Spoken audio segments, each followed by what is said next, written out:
ماشومان ماشومان جینکۍ او هلکان کورنۍ د کریختار ورته عادت او پاملرنه د تعلیمي ام روغتیایي د ځان نظافت هم اړین دی تغذیه هم چنان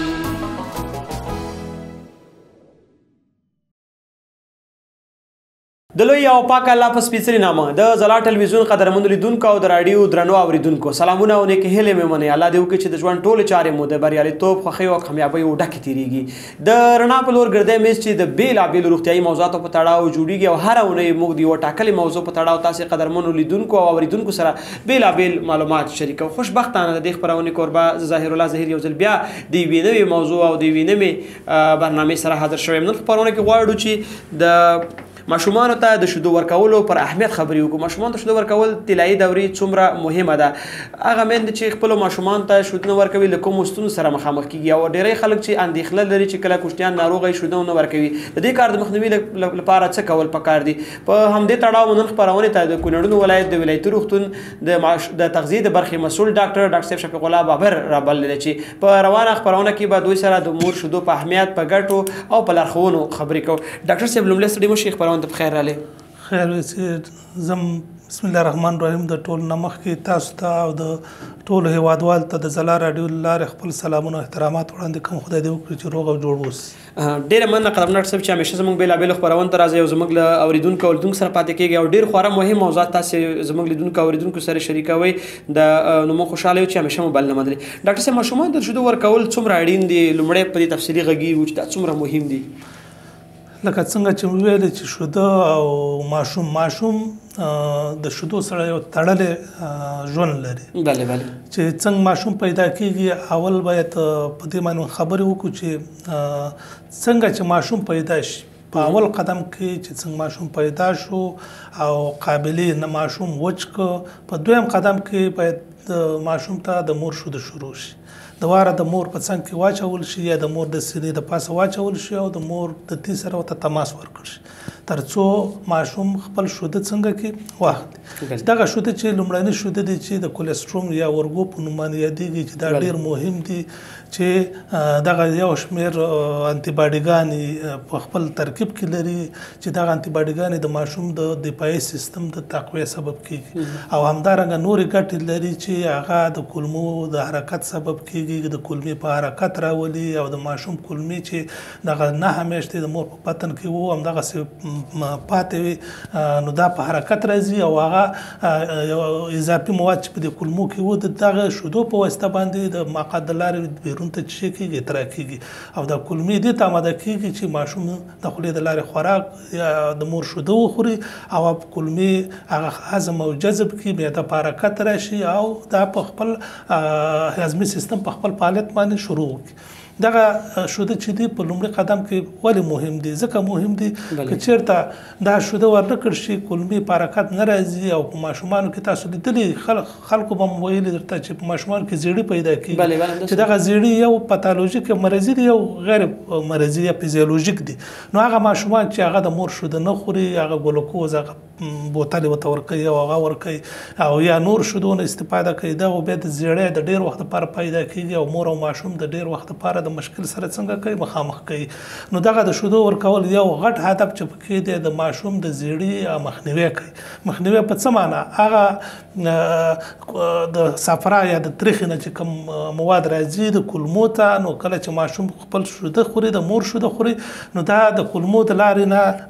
بیرون ته هغه اضافي شیان چې په بایلوروبین او ځینې اضافي مواد په زیړي کې هغه د دې لارې نه اطراح کېږي او بېرته دوباره د کولمو کې د جذب صورت نه نیسي. بل ماشوم زموږ په ټولنه کې چې څومره سوء تغذیه موجوده ده او دا ماشومان او میندې د یو مشکل حالت سره مخامخ دي همدا د شیدو نه ورکول او یا په شیدو ورکول په خپل وخت نه شروع کېدل دي چې دا د دې سبب شوي دي چې زموږ ماشومان په سوء تغذیه باندې اخته شوي دي. باید دلته میندې باید په دې باندې پوه شي او هغه څوک چې ولادت ورکوي یا قابلې دي یا په کورونو کې دا یاګانې دي هغوی چې څنګه ماشوم پاک او ماشوم هغه اولني مشکلات که مثلا تنفسي صحیح نور صحیح وچ شو نو می کټ شو دویم قدم کې بس دواره باید د مور تیته واچي او د ماشوم ته شوده شروع شي او دغه وخت کې بل یو مهمه خبره دلته ده چې شودو ته اچي ګوري چې دا ماشوم د مور شوده روي کني روي آیا د مور په تایید کې خدالته کوم مشکل نشته کېدای شي په اول باري مېندو کې دغه مشکل موجود دی د مور تایید او ننوتي وي د مور تایید ډېر ډبل وي دا څوکي ډبل وي یا هیڅ ته بیرون تراوته نه نو دلته د قابلیت یا د مور یا د نور د کورنۍ د غړو فکر دویم قدم کې دلته ګرځي چې نشته د مور ته نشته نقص موجود دی نو باید دلته د دې هغه مشکل حل کې دا په مشکل په نظر کې ونیسي یو ډاکټر سره یو قابلیت او یو سي کارکول سره باید په دې باندې شو کې مشوره وکړي ترڅو دغه مشکل حل شي او ماشوم د مور شوده څنګه کې وخوري چې دغه مشکلات به ډیر دي او دا په چا کې ډیر دي په هغه میندو کې ډیر دي چې د هغې لومړی ولادت بل په دغه وختونو کې دغه میندې د یو دورې نه بلې دورې ته تللي دي هغه د ځوانۍ مرحلې نه مثلا اوس مور حالت ته تللي دي هغه یا د کم عمره و هېڅ نه خبره نه وه چې زه څنګه شوده ورکړم څنګه یې ورنکړم څنګه ماشوم تیته واچوم دا یو بلې مرحلې ته تللي چې دلته باید کورنۍ غړي ډاکټر قابله باید د دې مور سره ډېر همکاري وکړي مور په دې باندې پوه کړي چې خپل ماشوم ته څنګه شوده ورکړي مور په دې باندې پوه کړي چې دا د ماشوم وضعیت او تماس په شوده ورکولو کې دوه شیونه ډېر مهم دي چې یو وضعیت دی چې دا ماشوم څنګه واچي په کوم استقامت واچي مستقیم واچي غیر مستقیم واچي کلکي کې د زوړند نه کې نو یو دغه توازن وي چې دا په مستقیم ډول مور باید هغه ته ګوري ته باید ځینې میندې چې دغه ستې د ګوتو په منځ کې نیولې چې دې ته قیچي میتود وي چې په دې سره د دې هغه قانونونه یقیناتونه چې شوده ورته راځي هغه چې کې بندي او د ماشوم ته شوده څه کې نه راځي دغه طریقه باید نه نو کله چې یو ماشوم مور ته واچو نارینه نه باید خزینه قابله ک ډاکټر هغه باید دا ټوله پروسه وڅاري چې دلته خو کوم مشکل نشته که چېرته مشکل هغه د ځان صدقه کوي او مور په دې باندې څنګه کوي پوره پوي کوي بیا تماس دی چې دا ماشوم څنګه تیروي د دې کومه برخه په خوله کې دا څنګه تیروي دا څنګه پکې دمه کوي دا څنګه دا ټوله پروسه د نظر لاندې څه کېږي نیول کېږي نو دغه ځایونه دغه نقطې ډېرې مهمې دي او اکثره میندې چې دغلته په دې وضعیت او تماس کې مشکل ولري دا ماشومان بیا د طب رودلو کې څه کوي مشکل پیدا کوي ته نه روي ولې ماشوم ته پوره شوده نه راځي چې شوده نه راځي هر ځای نه چې یو ګټه لاس ته نه راځي هغه کار خلک څه کوي پرېږدي که نه که ماشوم ته د مور د تېنه شوده را نه شي نو بیا دا ماشوم ته نه روي نو باید دغه دوه نقطې موږ په نظر کې ونیسو او دلته چې کوم مشکل موجود دی دا باید شي د منځه ویسو نو زیات ماشومان چې د مور شوده نه روي همدغلته مشکل دی وضعیت غلط دی تماس غلط دی نو باید موږ د دې لپاره په شفاخانه کې په هر کلینیک کې د بریسک د شوده رودلو لپاره ځای لرو ځای لرو او هغې کې مور ناستی یو محرم ځای پرده تاو شوي نور څوک هغه نشي لیدلی او قابله یا ډاکټره ورسره ناستی ګوري چې دا ماشوم ته تی ورکړي د هغې په مخ کې د هغې په حضور کې تی ورکړي چې مشکل وله پیدا کړي چې د دې په دې وضعیت کې مشکل دی د تماس کې مشکل دی یا د تی په څوکو کې مشکل دی دا ټول وله څه کوي دا حلوي دا چې حل شو بس دلته بیا بل مشکل نشته که چېرته دا صحیح او بیا ماشوم شوده نه خوري ماشوم خوله باید وکتل شي ځینې ماشومان دي د ژبې لاندې یو پرده غوندې ده چې دا زمونږ او ستاسو که نورمالو خلقو کې څه ده دا لږه ژوره ده لاندې ده په ځینو کې د دې ژبې په څوکه کې بیا دا ماشوم څه شي نشي کولی ژبه نشي ده کولی همدا زمونږ ژبه ده چې موږ تماس او دا خوند او څه شي ټول په معلومو نو دلته دغه پرده که موجوده نرس کولی شي چې هغه وګوري چې دا مشکل دی هغه جراحي ته معرفي کوي چې هغه ته هیڅ کړي او ماشوم ژبه په صحیح ډول باندې څه وکړي حرکت وکړي ګوري د ماشوم په خوله کې خو زخمونه نشته ولې ته یې نشي رودلی آیا د ماشوم تالو خو سوری نه دی څنګه ته یې نشي رودلی ځینې ماشومان د تیسه شنه کېږي که نه هغه په تالو کې سوری لري هغه په کانجنټل یا مورزادي ډول باندې هغه جوړ شوی نه نو دغه کله چې موږ یو مور دغه د نظارت لاندې نیسو په دې کې ډېر مشکلات موږ پیدا کوو هغه مشکلات چې په ماشوم کې دي او هغه ماشومان مشکلات چې کېدي په مور کې دي که دا ټول موږ صحیح کو نو هیڅ مشکل به نه وي او ماشوم به ښه شوده واخلي او مور به ښه شوده ورکړي او هم به ماشوم ته ګټې ورسېږي هم به مور ته دلته بیا په مور ته یې ګټې شوي دي نوی ماشوم تولید شوی دی د رحم پراخ شوی دی دلته خونریزي موجوده ده څنګه چې ماشوم یې تیته واچو دلته د مور په دماغ کې پیچوټري ګلینډ ورته وایي چې هلته دوه هورمونونه تولیدېږي چې اوکسیټوسین په نوم دی یو د پرولاکټین یو شوده تولیدوي او یو دا شوده قناتونو ته وړي دغه چې قناتونو ته شوده وړي دا به یوه بله وظیفه په رحم باندې سرته رسوي چې رحم پراخه شوی دی دا بېرته څه شی کوي دا راغونډوي چې دا راغونډ شو د مور وینه څنګه کېږي ودرېږي د مور دردونه څنګه کېږي کمیږي د رحم خپله دا مور چې ماشوم ته شوده ورکوي نورې ګټې مور ته داسې ګټې لري چې هغه اوسه پورې په نړۍ کې د هغې ځینې ناروغۍ پیدا کېږي چې اوسه پورې هغه تداوي موجوده تشخیص او دغې تشخیص کېږي خو علاج نشته لکه سرطانونه د رحم سرطان د تخمدان سرطانونه د سینو سرطانونه یا برست کینسرونه دا پیدا کېږي هغه میندې چې خپل شوده ورکوي هغو کې دا مشکل کم لیدل شوی دی ډېر لږ خو هغه چې شوده نه ورکوي په هغو کې دا مشکلات څنګه شوي دي زیات لیدل شوي دا ناروغۍ پکې ډېرې لیدل شوي ډېره مننه د ځلا ټلویزیون قدرمنو لیدونکو تاسې همدا شیبه د ځلا راډیو ځلا ټلویزیون څخه د رڼا په لور ګرځئ مې ګورئ چې نن خپرونه کې د مور شیدو پر ګټو خبرې کوو او خوشبختانه د کونړ ولایت د ولایتي روغتون د تغذیې د برخې مسؤل ډاکټر صاحب شفیق الله بابر زموږ بلنه منلې ډاکټر صاحب که څه هم تاسې په ماشوم ته د شیدو په ورکولو کومې لارښوونې چې باید ترسره کړي هغې یاد نه وکړه خو که بیا هم که لنډ بعضې کومې لارښوونې پاتې که څه هم تاسې تماس یاد کړه همداسې توجه مو یاده کړه خو بیا هم که زموږ لیدونکي میندې په خاص ډول په دې پوه شي داسې کومې لارښوونې پاتې دي چې هغه هم زموږ لیدونکو سره شریک کړي اورېدونکو سره هر ځای کې چې مور ولادت کوي اول خو باید ټولنې خلک کلینیکونو او شفاخانو ته لاړ شي ماشاءالله اوس په هر ځای کې کلینیکونه شته په کورونو کې ولادتونه ونه کړي ولې چې ځینې اختلاطات پیدا کوي چې د مور او ماشوم مرګ ته زمینه چې شی کوي مساعده وي ټولې میندې باید کلینیکونو ته لاړې شي اول ته خپل ولادتونه ورکړي بل همدغه زر طلایي ورځې دي چې په دې کې باید موږ زیات توجه ماشومان ته وکړو چې په هغې کې هغه دغه څو میاشتو پورې ماشوم د مور په بطن کې دی په دغه څارنې دي چې دغه مور باید هره میاشت په میاشت کې یو ځل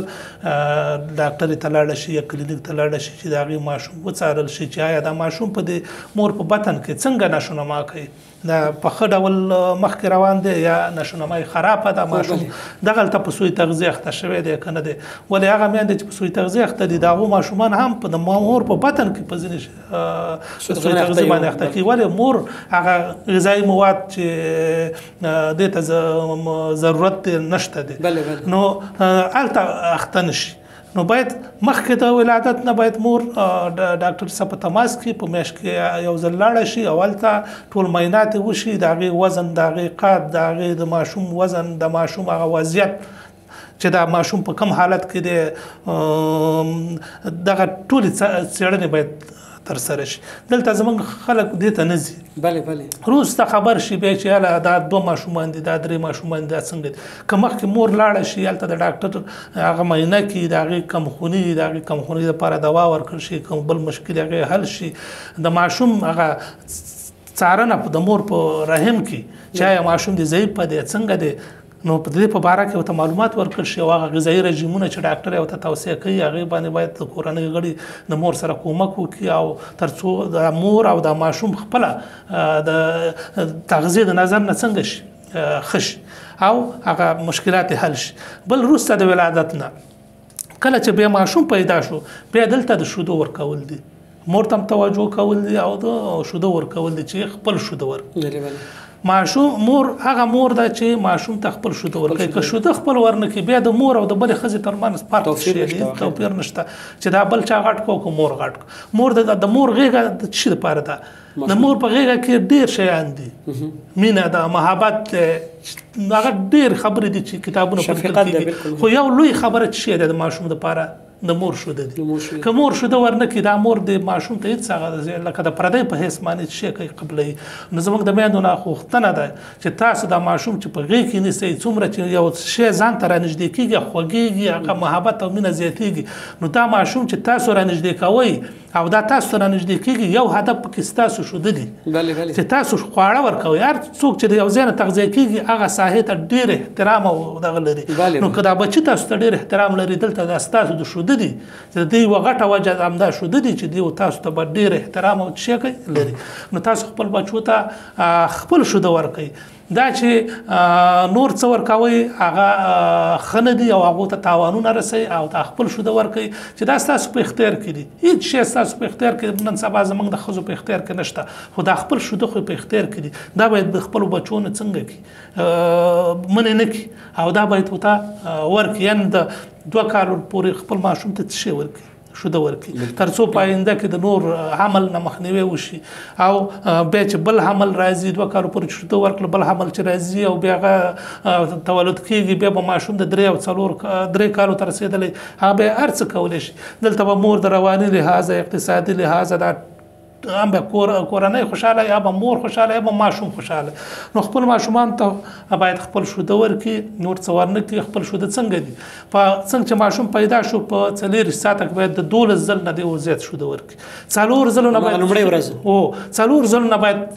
د شپې د خوا شوده ورکول کم نه ولې د شپې د خوا شوده یو هورمون تولیدېږي چې هغه د شودو تولید څنګه کوي زیاتوي بل خوا د شپې د خوا نه د مور آرامه د کورنۍ کارونه نور شیونه په ذهن ټول څنګه آرامه د دې د شودو تولید څنګه زیاتېږي نو مور باید 4-5 ځله څومره چې کولی شي راپاڅېږي خپل ماشوم ته څه شی وکړي شودو ورکړي بل د ورځې د خوا د 8 ځل نه باید د شودو ورکول شي کم نه بل مهمه خبره چې ده د شپږ میاشتې پورې خالص د مور شوده دي هېڅ شی به نور نه ورکوي یو هغه څه دوايانې چې ډاکټر توصیه کړي بیا د شپږ میاشتو نه وروسته بیا چې شپږ میاشتې د ماشوم پوره شولې نور غذایي رژیم چې نیمه جامد نیمه مایع غذایي رژیم باید شروع شي دغه ورته شروع شي څومره چې بیا پورته ماشوم ځي ورو ورو د غذایي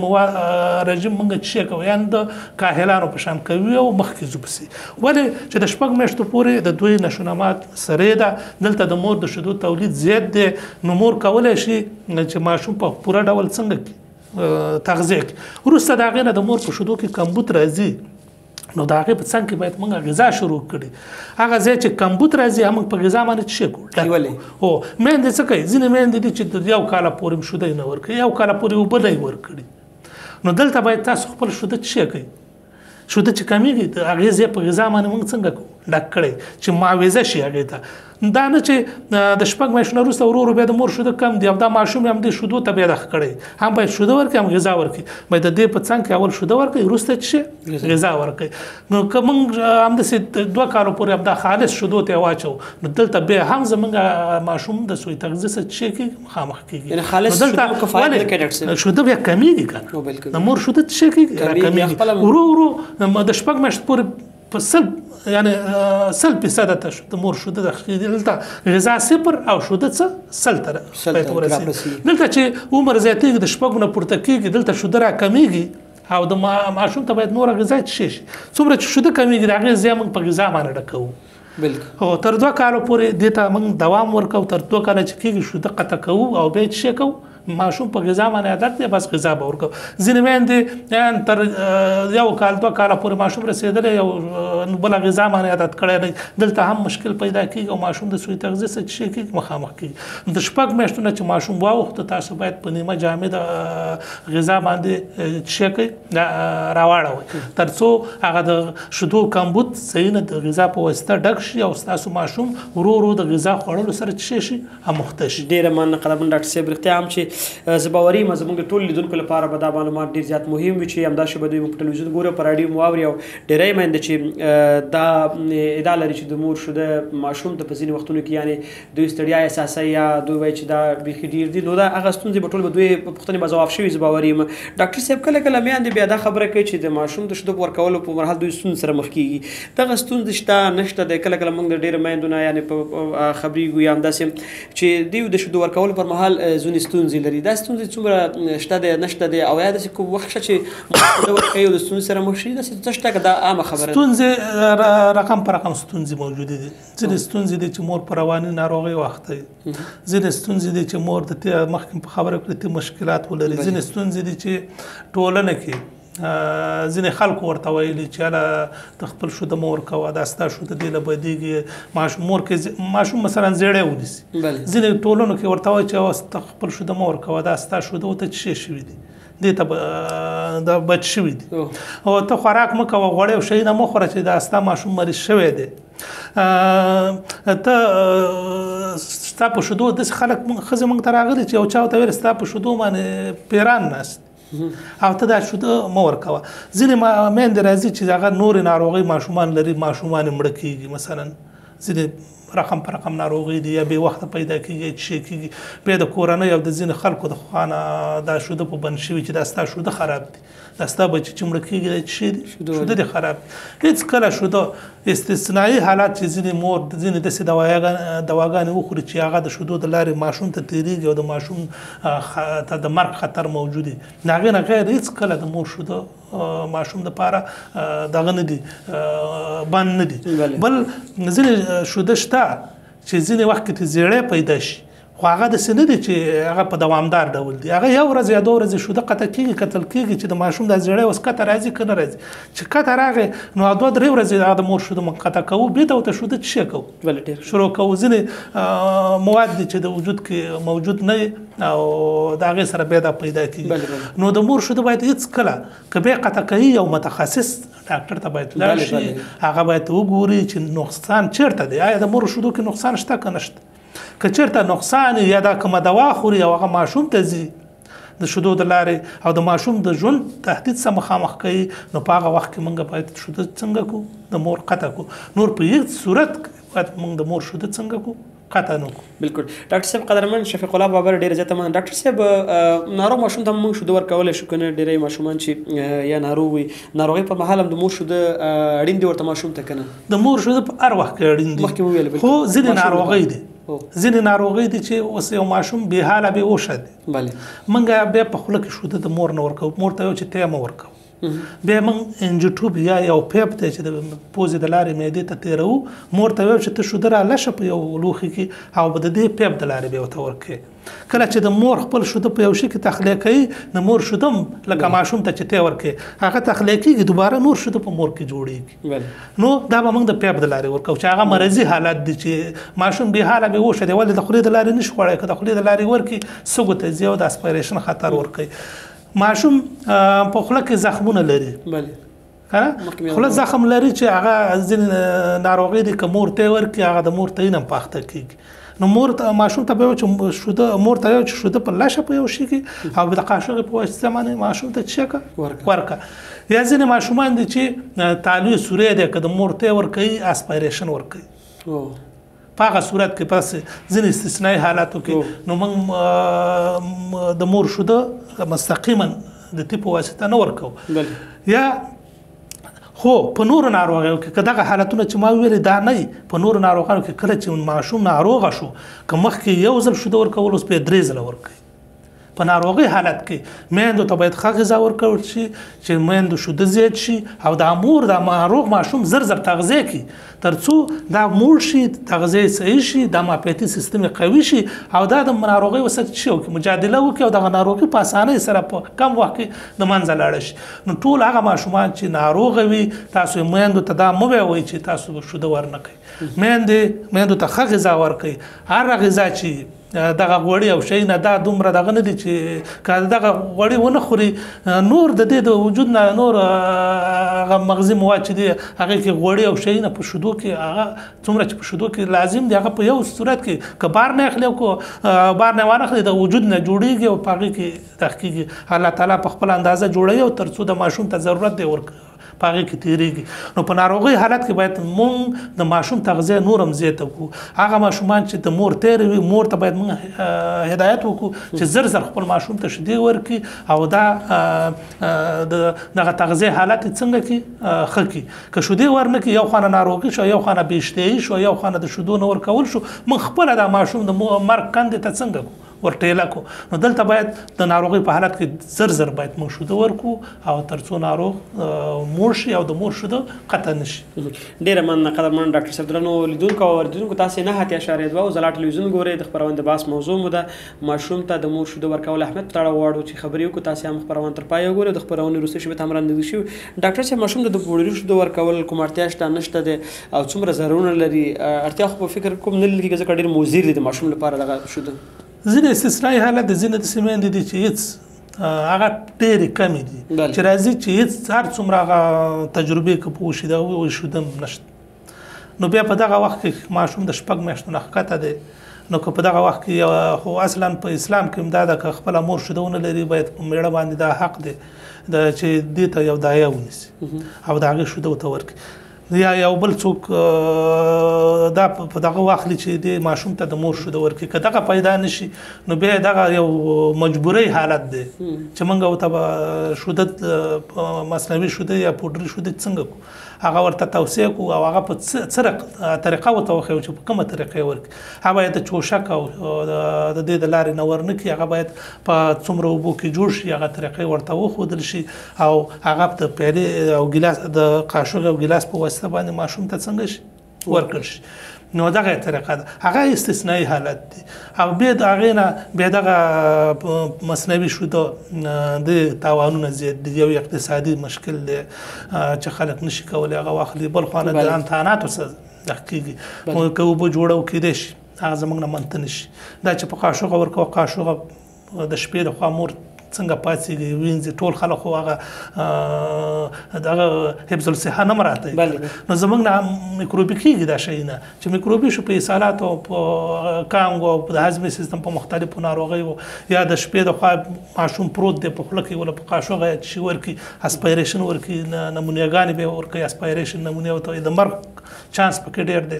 نو د دغه تاوانونه سخت ډېر دي اقتصادي تاوانونه نور تاوانونه د ناروغۍ تولیدوي نو چې ډېر ضرورت نه و یو مور چې بیخي بله لار نه وه خپل شودې نه و او بل څوک هم نه و چې دې ته شوده ورکړي یا دایه نه وه یا څوک یې ورته نه شو نیولی نو بیا مجبوري حالت دی چې هغه ډېره مجبوري او بیا به موږ لیکو چاته خو د هدایت مطابق بیا د ډاکټر د هدایت مطابق څنګه کوي ورکوي څه نه چې بیا په چوشکونو په شیونو ورکړي. بیا به حفظ الصحه ډېره مراعتوي هغې دپاره به لږ تکلیف وباسي اوبه به ورله جوشوي هغه کالي چې لوښي لکه ګیلاس او قاشوغ هغه به وینځي هغه به پاک ساتي نو حفظ الصحې ته به بیا ډېره توجه کوي. او دا د مور شوده دي چې شپه ده او که ورځ ده او که هر رقم دی ماشوم په پرېوتو دی او که په کېناستو دی مور سره دی او د واره په ګرمي ده او که یخني ده تیار الله تعالی جوړ کړي دی ورکوي نو دغه بیل حالت دی او دغه استثنایی حالاتو کې بیا ځینې دغه شته چې بله چاره نه وي. ډاکټر صاحب محترم ډېره زیاته مننه کوم چې زموږ خپرونې ته راغلي. ډاکټر صاحب د تخنیکي همکاران د وروستیو شیبو یادونه کوي په وروستیو کې تاسې په کونړ کې دغه برخه کې څومره ناروغان لري او څومره درملنې لاندې دي او څومره خلکو ته مو په دې اړه توصیه کړې تر څو د مور شوده عامه ذهنیت جوړ شي په دې کې ستاسې سپارښتنه او پیغام سره زموږ لیدونکو او اورېدونکو ته البته په 2 دقیقو کې دغه راونغاړئ. زموږ ټولو میندو ته ټول د کونړ او د افغانستان یعنې زموږ خبرې ټولې نړۍ ته رسېږي ټولو میندو ته زموږ او د کورنۍ ته په دې کې کورنۍ ډېرې داخلي دي چې کورنۍ مرسته نه چا سره مور هېڅ شی نشي کولی. اوسنۍ میندې خو ځینې کورنیو کې یو څه ارزښت ورکړل شوی اوس د ټولو دومره نه دی هغه کار څه غواړي هغې ته ضرورت خلک وایي چې دا ځان نه غواړي خو دا چې هر څه غواړي دا ماشوم ته شوده ورکوي که ماشوم یې په تنې نو دې ورته ډېره توجه وکړي تر څو دا میندې څنګه شي د تغذیې نظره ښه شي او تاسو ته ښکلي ښکلي ماشومان تولید. بل په ټولنه کې دا اوس چې زه راتلم ما وزټ کوو تقریبا 12-13 ماشومان موږ سره د سوی تغذیې شدید سوی تغذیې بستر دغه ټول شو شوده مې نه دي ورکړي شوده مې قطع کړي دي دا شی مې ورکوه دغه شی مې ورکوه نو دغه د وجه څه شی دی اند بستر ته سر د اخرني ځای څه شی دی بستر دی. نو دلته ټولو میندو ته زموږ دا هدایت دی چې خپل شودونه استفاده وکړي هغه څه چې لاس کې لرئ نو دغه ستاسو د شی دی چې چاته به تاسو لاس نه نیسئ خپل شوده ورکړئ خیر کړئ او څو ورځې شودم کم و هغه صحیح کېږي تاسو ښه غذا واخلئ ښه خوراک وکړئ آرام ورته کښېنئ او تر څو د دغه بدبخته ناروغۍ د خلکو د احتیاج د ډاکټر د احتیاج نه د نور خلکو د احتیاج نه تاسو خلاص شئ هغه په څه شي خلاصېږئ په همدې شودو باندې خلاصېږئ چې تاسو خپل شوده ماشومان ته ورکړئ نو که زموږ په ټولنه کې ټولو خلکو ته زموږ دا خواهش دی چې تاسو خپل ماشومان په خپل شودو باندې تغذیه کوي او هغه څوک چې د دې مخه نیسي وایي چې هلته دا په دې کې پیری دی دې کې بل شی دی دې کې بل شی دا ته ښه نه دي او دا څنګه دي او زیړی پیدا کوي او دا مریض دی شوده مو ورکوئ دا ټولې خبرې دقیقې نه دي دا د خلکو مه منئ هغه څه چې تاسو ته په یو د میکانیزم په شکل تاسو په باور نه کوئ هغه خبرې هېڅ مه منئ ورته ووایه چې دې کې پیری دی دا شوده وله بد دي ته ماته څه تشریح کړه چې دا څنګه ولا بد شوي دي په کوم طریقه دې ته بد دي نو بیا تاسو د هر چا خبره همداسې ذهن ته مه اچوئ داسې وڅېړئ چې دا صحیح وایي او که غلط وایي او خپلو ماشومان ته خپل شوده ورکوئ او تر څو چې تاسو خپل شوده ورکوئ ستاسو ماشومان ستاسو کورنۍ دا ټولنه هر څه به خوشحاله ماشومان هم خوشحاله خود ګلالي ماشومان به صحتمند او دا ټولنې ته به انشاءالله په ښه ډول باندې او تکړه ځوانان تقدیمیږي او د یو قدرونه به ترې جوړیږي نو زما ټول نه خواهش دی چې خپل ماشومان ته خاصه توجه وکړي سپین ږیري خلکو ته ماشومانو ته حامله ښځو ته او شوده ورکوونکو ښځو ته په خاص ډول دې ته ډېره توجه وکړي دا د دې ټولنې هغه پایې دي تر څو ستاسو ته ښه ښکلي ماشومان تولید کړي او صحتمنده اوسي ډاکټر صاحب ډېره مننه کوم چې خپرونې ته راغلی او ګډون مو راسره وکړ ډېره زیاته مننه د ځلا ټلویزیون قدرمنو لیدونکو له تاسو ټولو خواږو هم مننه کوم چې همیشه زموږ بېلابېلې خپرونې ګورئ او اورئ دا وه د نن ورځې د رڼا په لور ګرځی مو چې درته وړاندې مو کړو تر بیا او بلې خپرونې په پاک او مهربانه خدای سپارو ماشومان جینکۍ او هلکان کورنۍ د کریختار ورته عادت او پاملرنه د تعلیم ام روغتیايي د ځان نظافت هم اړین دی تغذیه هم چنان